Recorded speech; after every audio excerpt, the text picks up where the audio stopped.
김건희 여사 공천 개입 의혹의 핵심 인물인 명태균 씨가 정치권을 뒤흔드는 가운데 진실 공방 논란에 정면 반박하고 나선 이준석 개혁신당 의원, 개혁신당 대표, 국민의힘 대표, 미래통합당 최고위원 역임.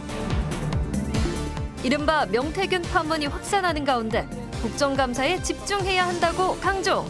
대한민국 국민들이 지금 이 명태균 논란이라든지 김대남 논란이라든지 이런 것들에 지금 정치인들이 열을 쏟을 만큼 한가한가라는 생각을 많이 할 겁니다. 이준석 의원이 생각하는 명태균 논란의 진실과 향후 정치권에 미칠 파장, 집중 분석합니다. 국정감사가 한창인 가운데 명태균 씨가 김건희 여사와의 SNS 대화 내용을 폭로하면서 정치권을 뒤흔들고 있고 진실 공방 논란이 뜨겁습니다. 명태균 파장이 어디까지 번질까요? 이준석 개혁신당 의원과 얘기 나눠보겠습니다. 의원님 안녕하십니까? 네, 안녕하십니까? 네. 국민들은 대체 명태균 씨가 어떤 인물이길래 용산 대통령실 정치권을 뒤흔드나 생각할 겁니다. 명 씨는 김건희 여사 총선 공천 개입 또 여론조사 조작 의혹의 핵심 인물로 알려졌는데요. 현재 논란을 어떻게 보고 계세요?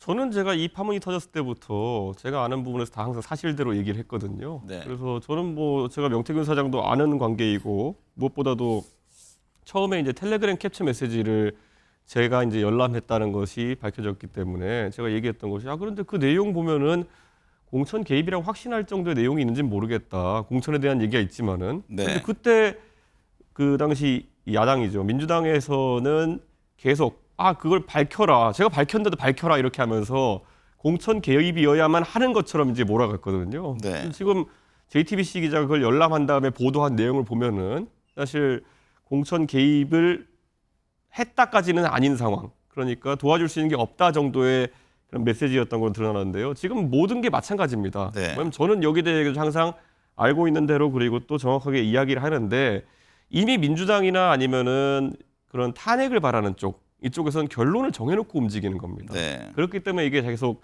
공전되고 있는 상황이다 이렇게 보는 거고요. 또 한편에서는 국민의힘이나 국민의힘 관계자들도 좀 솔직했으면 좋겠는 게요. 이 명태균이라는 인물을 만나가지고 실제 교류한 기록이 있는 사람들이 있다면은 실제 교류했다. 그런데 거기서 문제될 만한 일은 하지 않았다. 네. 그런 일이 없었다. 이렇게 밝히면 되는 일인데 가장 웃긴 게 뭐 명태균 그 사장을 만났는지에 대해서 뭐 안철수 의원 같은 경우는 내가 명태는 알아도 명태균 모른다. 이래가지고 완전 망신 샀잖아요. 네. 나경원 대표는 본인이 뭐 전혀 무관한 것처럼 이제 했는데 뭐 만나가지고 뭐 2번 이상 만난 것처럼 명태균 사장을 지금 얘기하고 있고. 그러니까 저는 다들 이렇게 반사적으로 좀 이제 논란이 커지니까 나 아니야 이렇게 빠지려다 오히려 논란이 커지는 모양새입니다. 네. 이 의원도 말씀하셨듯이 김 여사와 명태균 씨가 주고받는 대화 속에 언급되면서 주목받게 됐는데 이 의원 당대표 당선에도 결정적 역할을 했다 이런 주장도 했습니다. 그 점은 어떻게 보고 있고 실제 명태균 씨와는 그 당시에 자주 만났고 어느 정도 가까운 사이입니까? 그 선거 제가 전당대회에 됐을 때 그 선거 때 명태균 사장이 저를 찾아온 건 맞는데요. 네. 그다음에 그 선거 잘 아시겠지만 코로나 때 선거라 가지고 인력 동원이라든지 뭐 이런 거 다 없고 토론하고 연설만 갖고 이제 보통 전당대회 치렀다 보시면 되거든요. 네. 그렇기 때문에 그 과정에서 명태균 사장이 저에게 도움을 줄 수 있는 방법도 없었고 도움 받은 것도 없습니다.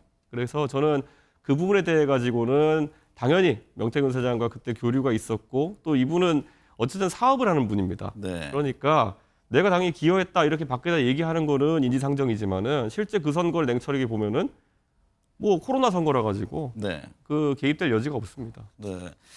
김영선 전 의원 지난 총선 때 그 비례대표 제안 얘기가 네. 있었잖아요. 당시 그거 외에는 어떤 추가적인 제안 이런 건 없었습니까? 없었습니다. 그때 그러니까 제가 그러면 지금 와서 많은 사람들이 왜 그럼 명태균이라는 사람을 제가 만나가지고 실제 찾아가서 그럼 만나게 됐느냐. 이제 보시면 다 이해 갈 겁니다. 왜냐? 저는 알고 있었거든요. 명태균이라는 사람이 만약에 현 정권에 대한 폭로를 한다 그러면은 그것은 상당히 좀 내용이 있는 것일 것이다 알았기 때문에 제가 당연히 그 당시 범야권의 네. 한 정당의 당대표로서 가서 만난 거죠. 네. 그러니까 그때 많은 사람들이 궁금했던 것이 아니 명태균이라는 분이 도대체 뭐 하는 분이길래 거기 밤 늦게 찾아가 만나냐였는데요. 지금 나오는 폭로의 내용들을 보시면은 만날만 했네 이런 생각하실 겁니다. 네. 또 절에 가가지고 뭐 심은 것을 두고서 논란이 있었잖아요. 그래서 제가 그때 갔는데 그때 이제 주지 스님이 그때 저랑 차도 마시고 네. 그다음 주지 스님이 이제 어떤 언론에 또 취재 들어가니까 움찔하셨는지 주지 스님 측 관계자가 우리가 시킨 거 아니다 이렇게 얘기하는데요. 사실 그 홍매화라는 거의 축제를 그 당시 절에서 하고 있었나 봐요. 그래서 네. 저는 제가 심은 게 홍매화인 줄 최근에 알았습니다. 네. 근데 그 당시에 그 기사에 보면 내용이 어떻게 있냐면은 뭐 기념할 게 없냐 그래서 안내해주고 어디 심을지까지 그 절 측에서 안내했다고 나와 있어요. 네. 그래가지고 그 부분에 대해 가지고는 저 입장에서는 절에서 안내한 대로 했다 이렇게 보시면 됩니다. 네. 김 여사와 명 씨가 주고받은 그 공개된 대화 내용에서 오빠라는 표현에 대한 논란이 있습니다. 대통령실은 친오빠라고 했고 일각에서는 대통령을 일컫는 것 아니냐 이런 의혹을 제기하고 있는데요. 이 의원이 보는 시간은 어떻습니까? 제가 여기에 대해서 정확히 항상 얘기했던 게 저는 대통령 부부랑 같이 있는 자리에서 네. 여사께서 대통령을 오빠로 지칭한 것을 직접 본 적이 있습니다. 그렇기 때문에 오빠라는 말 안 쓴다는 처음에 변명을 하다 그건 이제 들어갔거든요. 자, 그리고 진중권 교수도 마찬가지로 똑같은 경험이 있다고 이제 증언했거든요. 자, 그러면 그 대화의 맥락에서 오빠가 누구냐가 이제 중요해지는 건데 그 대화에 제가 등장합니다. 네. 그런데 이제 대통령실의 해명이라고 하는 것은 친오빠다.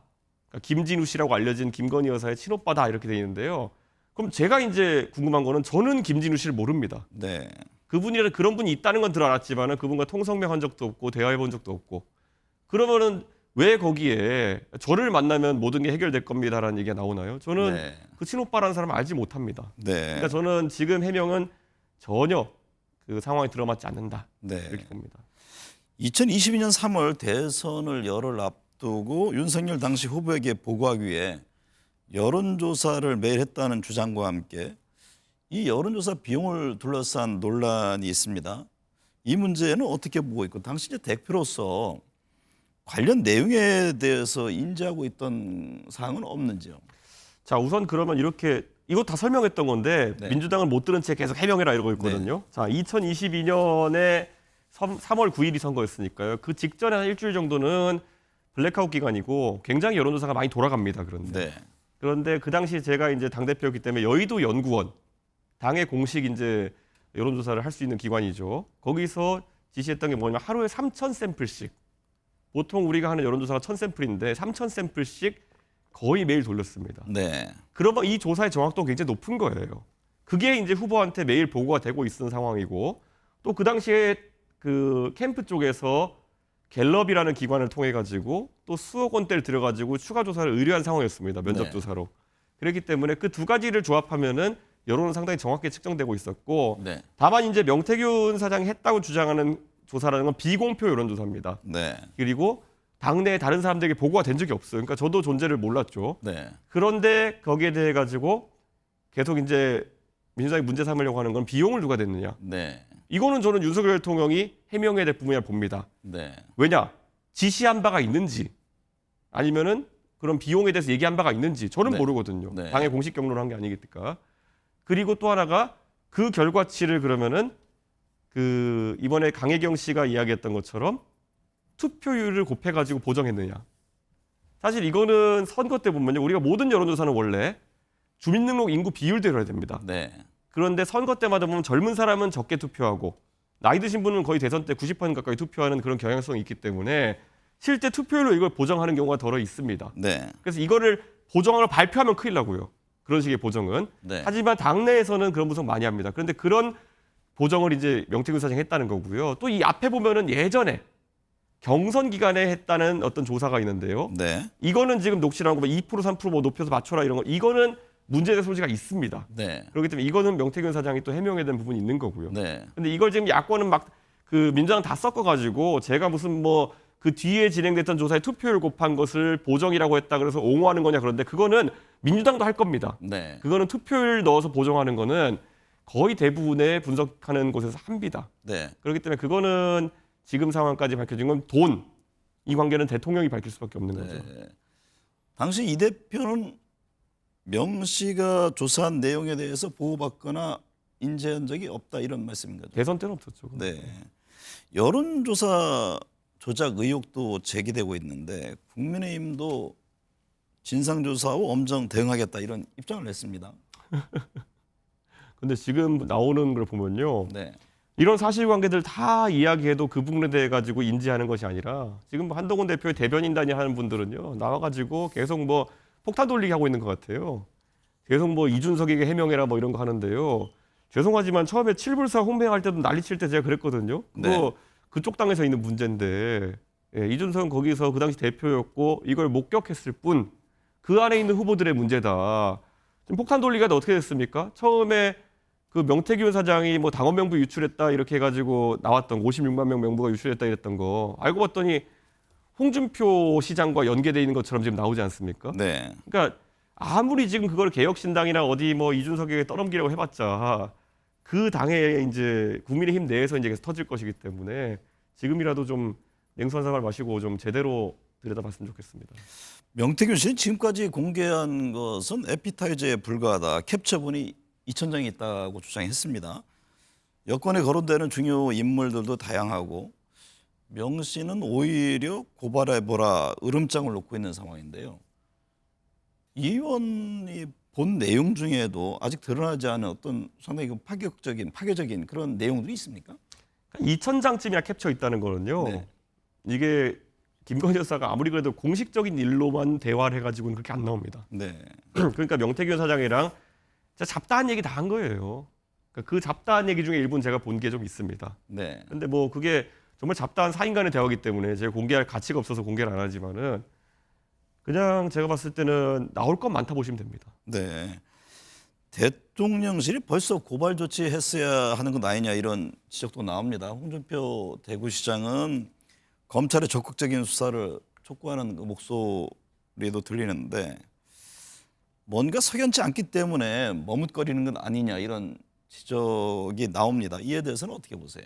그러니까 저는 이제 특정이 돼야 되는 거거든요. 그러니까 대통령실이 만약에 명태균 사장 했던 말 중에 거짓이 있었다. 네. 그럼 뭐 명예훼손으로 이제 고소 고발하면 되죠. 그런데 지금까지 그러면 사실이 아닌 게 있었냐에 대해 가지고 없는 거죠. 예. 그러니까 저는 지금까지 한 말들은 대부분 사실에 부합하는 것일 상황이다. 네. 물론 이제 아까 말했듯이 사업을 하는 사람이기 때문에 과장한 부분은 있을 수 있습니다. 그런데 대체로 사실인데 과장이 조금 섞인 경우에는 고소 고발해봐야 어떻게 되는지 알기 때문에 네. 지금 대통령실이 반응이 이혼적일 것이다. 네. 그렇게 봅니다. 명태균 씨는 김건희 여사와 상상도 못할 공적 대화를 나눴다고도 주장했는데요. 뭐 창원 산업단지 기획 얘기도 나온 바 있고 이 의원께서 보시기에 명 씨는 킹메이커입니까? 아니면 허풍쟁이 사기꾼입니까? 저는 이런 생각해요. 저희가 사실 선거에 있어가지고는 많은 사람들이 와서 기여를 하거든요. 그런데 명태균 사장은 제가 어느 방송 나가서 공개하는 것처럼 사람과 사람을 잇고 사람과 사람 사이에 메신저 역할을 하는 것은 꽤 열심히 했습니다. 네. 그래가지고 내용을 전달하고 답을 받아오고 이런 건 열심히 했거든요. 그러다 보니까 잘 보세요. 안철수 의원과 최진석 선대위원장도 그분들이 허술한 분들이 아닐 텐데 뭘 믿고 윤석열 대통령과의 단일화 소통이라 이런 거 있어가지고 명태균이라는 사람을 메신저로 썼겠습니까? 네. 어느 정도 윤석열 대통령이 신뢰를 보여준 부분이 있었겠죠. 네. 그래서 지금 명태균 사장이 증언하는 바로는 아니다 최진석 교수가 이제 증언한 바로는 본인이 이제 이 사람 만나가지고 뭐 하는 사람이냐 했는데 갑자기 10분 뒤에 윤석열 후보가 전화 올 겁니다. 근데 진짜 전화가 왔대잖아요. 네. 그러니까 어느 정도 윤석열 대통령이 실제 명태균이라는 사람에게 어떤 역할을 부여했던 건 있다라는 거를 먼저 인정하고 그 다음에 대응을 했었어야 되는 건데 네. 완전히 이제 허풍쟁이 사기꾼으로 보니까 명태균이라는 사람 입장에서도 당연히 나 사기꾼이 아닌데 이렇게 증명할 수밖에 없는 거죠. 네. 그러니까 저는 대통령실에서 총체적으로 타조 머리박기식 대응을 하다가 망한 거다 이렇게 좀 보여집니다. 당시 윤석열 후보와 안철수 후보 간의 후보 단일화에도 결정적인 역할을 했을 것으로 보시나요?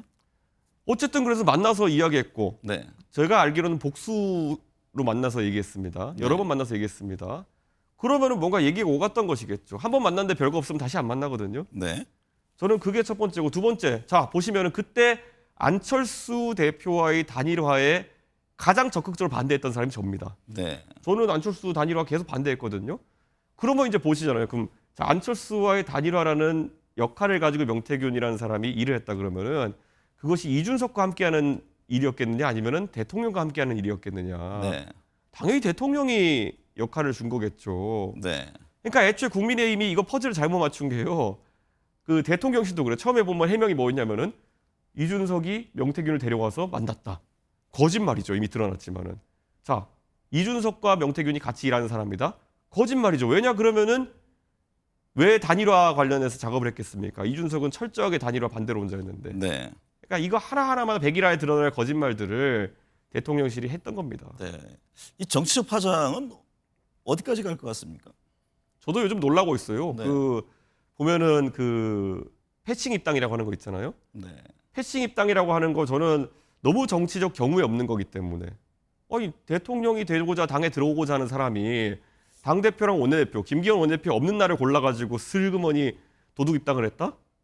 저는 그때 되게 이상했거든요. 네. 근데 지금 이제 명태균 사장이 증언하는 바에 따르면은 그날 아침에 본인에게 윤석열 후보가 전화 와가지고 어떻게 해야 되냐 그래가지고 그 입당을 조언했다. 그 말을 듣고 한 건지 모르겠지만 하여튼간 그런 것들이 하나씩 이제 드러나는 거죠. 네. 저는 참 제가 지금 와서 3년도 더 된 일이지만 황당함을 많이 느낍니다. 그런 거 보면서. 네.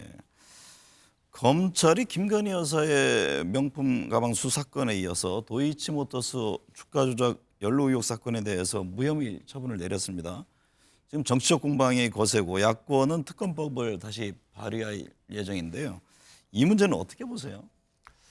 저는 특검을 계속 받지 않고 있는 부분에 대해 가지고 범야권도 당연히 규탄하고요. 네. 이 부분은 당연히 도이치모터스 건에 대해 가지고는 공범들이 다 이제 처벌받는 상황인데 저는 이 김건희 여사가 관계가 없다고 보기 어려운 상황이거든요. 그래서 이거는 저는 저희 개혁신당 특검 찬성 항상 해왔고 지금까지도. 네. 그래서 특검에 이번에 또 나오면 또 찬성할 텐데요. 검찰 탄핵에 대해 가지고는 민주당이 뭐 저희랑 상의할 일도 없지만은 상의한 네. 바가 없습니다. 네. 그래가지고 이거는 어떤 개연성이 좀 살펴봐야 될 것 같은 게요. 중앙지검장과 지금 검찰총장을 탄핵하겠다고 하는데 글쎄요. 이렇게 가가지고 어떤 극한 대립이 벌어질지 좀 귀추가 주목됩니다. 네. 윤 대통령과 한동훈 대표가 내일 만납니다. 한 대표가 요청한 독대가 아닌 정진석 비서실장이 배석하는 차담 형식입니다. 한 대표는 이른바 한남 라인 경질, 여사 활동 자제 등에 대해서 목소리를 높이고 있는데요. 대통령실이 받아들일까요? 대통령과 여당 대표와의 만남 이후 전국 전망 어떻게 하세요? 저는 우리 국민들이 더 이상 뭐 검사 1과 검사 2가 만나가지고 뭐 차를 마시든 뭐하든 별로 관심이 없을 거라고 생각합니다. 네. 지금 한동훈 대표 입장에서는 뭐 이재명 대표랑 단독 대결 구도에서도 뭐 일부 여론조사에서는 좀 좋지 않은 성적이 나오고 이러니까 아 내가 윤석열 대통령의 약간 검사 2 같은 느낌으로 돼가지고는 정치적 행보가 불투명하구나 생각하니까 억지로라도 지금 틈을 계속 만들어 보려고 하는 건데요. 지금 우리 MBN 뭐 시청하시는 모든 분들이 알겠지만요. 한동훈 대표가 가진 정치적 자산은 전부 다 윤석열 대통령이 만들어준 겁니다. 네. 법무부 장관 젊은 나이에 만들어줬죠. 그다음 비대위원장 만들어줬죠. 그렇기 때문에 한동훈 대표가 아무리 나는 윤석열과 달라요를 하려고 해도요.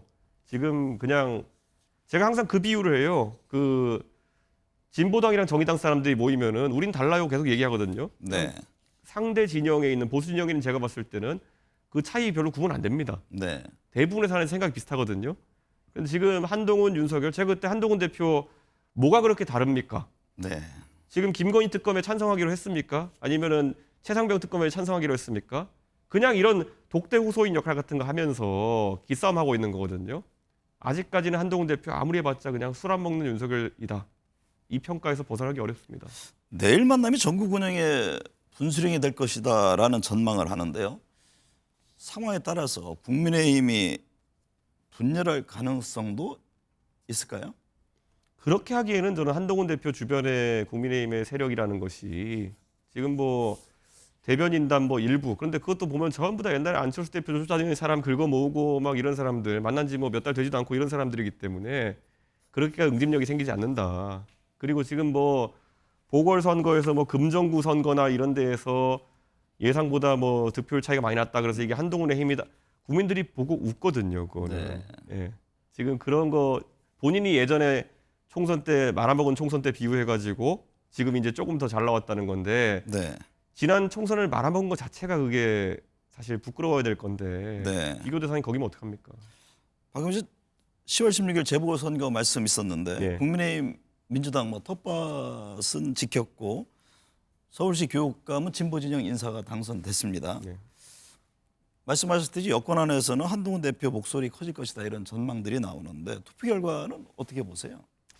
글쎄요, 저는 이제 보궐선거에서 우선 뭐 각자 자신의 우세 지역에서 이겼다 이거는 뭐 별 분석할 의미가 없고요. 네. 서울 교육감에 보면 진보 대 보수 거의 1대1에 가까운 구도에서 사실상 보궐이기 때문에 노령층 투표가 더 많았을 걸로 예상되는 상황에서도 보수가 진 거죠. 근데 저는 항상 얘기했던 게요. 더 이상 뭐 보수가 합치면 이긴다 이런 얘기하는 거. 사실 그때 황교안 대표가 지휘했던 2020년 총선 때 다 끌어모으면 이긴다라고 했던 게 그때 이미 거짓이 드러났던 거거든요. 네. 예, 다 끌어모아도 져요 이제 보수가. 네. 그러면 거기서 개혁하고 새로운 지향성을 세우고 호남 확장하고 젊은 사람들 더 들어오게 해야 되고 그거 하려고 했던 게 제가 대표하면서 했던 건데 네. 그래서 겨우 대선이랑 지방선거 이겨놓고 이제 정신 못 차리고 예, 이제 또 극우화의 길을 걸어가지고 여기까지 온 겁니다. 네. 사실 교육감 선거에 뉴라이트의 시초와 같은 조전혁 의원이 나갔다는 것 자체가 얼마나 보수 진영 전체가 이제 인물난과 더불어 가지고 감이 떨어졌느냐 보여주는 것이다. 네. 그렇게 생각합니다. 현재 국정감사 한창인데요. 이 의원은 과학기술정보방송통신위원회 소속이잖아요. 워낙 큰 이슈들이 많아서 국감에 대한 관심도가 덜해 보이는데 어떤 점에 주력하고 있습니까? 아니 윤석열 대통령이 지금 의료 대란 일으킨 것도 문제인데요. 사실 지금 우리나라에 4대 과기원이라고 있습니다. 네. 뭐 카이스트, 유니스트, 디지스트, 지스트 이렇게 있는데 이곳들이 당장 지금 신입생 미달나기 시작하고 지금 또 의대 증원 때문에 의대로 빠져나가려고 그래가지고 쑥대밭이 돼가고 있어요. 이런 네. 부분 저도 국정감사에 짚었지만은 대한민국의 과학기술계 자체가 무너질 위기에 처해 있습니다. 아니 도대체 돈 아끼라고 했더니만은 R&D 예산부터 깎겠다 그러지 않나. 미래의 먹거리고 미래의 산업이 거기에 달려있는데 그것부터 깎지 않나. 네. 덜렁 의대 증원해가지고 지금 최상위급 이공계 인재들이 더 이상 유입이 안 되는 상황. 네. 지금 잘못하는 것들 윤석열 대통령 퇴임하시고 한참 지나가지고 10년 뒤에 터질 일일 텐데요. 네. 저는 그때도 정치하고 있을 것 같아가지고 굉장히 심각하게 받아들이고 계속 지적하고 있습니다. 근데 네. 국민들도 심각하게 받아들이셔야 되는 것이요. 지금 뭐 삼성전자가 어렵다부터 해서 여러 가지 말 나오는데 지금 대통령이 저렇게 과학기술계 홀대하시는 모습 보여주고 의대 증원 같은 거에 지금 목매가지고 이공계 파탄내면요. 10년 뒤에 더 이상 먹고 살 게 없습니다. 대한민국이. 반도체와 철강 등 국내 주력 산업에 대한 위기론도 나옵니다. 반도체 세계 1위를 자부하던 삼성전자가 지금 위축되고 있는 상황인데 반도체 위기론 등 경제 상황은 어떻게 보고 계세요? 제가 있는 화성시가 결국에는 삼성 반도체 공장이 있기 네. 때문에 삼성이 잘 되는 것이 사실 화성시 세수에 큰 영향을 미칩니다. 네. 그리고 지역 경기에도 큰 영향을 미치는데요. 이미 굉장히 냉각되고 있습니다. 네. 그리고 사실 반도체라는 거는 이미 기업이 혼자 잘해가지고는 해결할 수 없는 부분들이 생겨버린 겁니다. 네. 왜 지금 우리 삼성 반도체 같은 것이 국내에 공장 증설하지 못하고 텍사스의 테일러나 이런 데 가가지고 공장 세워야겠습니까? 그 정도로 자국 우선주의가 횡행한 상황 속에서 외교 역량 강화하는 것도 중요한 건데 윤석열 정부가 여기 제대로 대처하고 있느냐? 저는 지금 외교적으로도 사실 뭐 한일 외교 이런 것들을 뭐 증진시키겠다 노력했다고 하지만은 결국에는 결정적인 우리 기업들 입장에서는 필요할 때 우리 지켜주느냐 네. 부족한 부분이 있다는 생각합니다. 자, 끝으로 좀 직구전 질문일 네. 수도 있겠는데 네. 윤석열 대통령은 한동훈 대표, 이준석 의원 누굴 더 좋아할까요? 싫어할까요?라는 질문 대신 좋아할까요? 제가 항상 하는 비유지만요. 네. 저나 한동훈 대표나 뭐 다 그렇게 탐탁치 않게 보겠죠. 네. 근데 제가 항상 비유하지만은 욕쟁이 맛집이라는 게 있지 않습니까? 네. 예. 욕을 먹어도 식사가 맛있으면 찾아가는 집이 있습니다. 그런데 욕도 나오고 밥도 맛없어. 그러면 그 집 안 가거든요. 우리가 네. 욕 먹으러 가는 건 아니지 않습니까? 한동훈 대표는 어쨌든 총선 거하게 실패했잖아요. 네. 근데 이준석이 있을 때는 대선도 이기고 지선도 이겼는데 참 안타깝다는 생각이 듭니다. 네. 예. 그 말씀이 이준석 의원을 더 좋아할 것으로 여기는 겁니까? 그럴 거라 생각하는데 저는 어쨌든 싫어합니다. 예, 뭐 일방적으로 뭐 그 생각이 나서 어쩔 수 없지만 저는 싫어합니다. 네. 이른바 명태균 게이트로 국정감사는 실종됐고 정치권이 시끄럽습니다. 민생과 경제는커녕 정치적 논란만 더욱 증폭되는 상황입니다. 올 겨울 유난히 더 추워질 것 같아서 걱정입니다. 오늘 함께해 주셔서 감사합니다. 네, 감사합니다.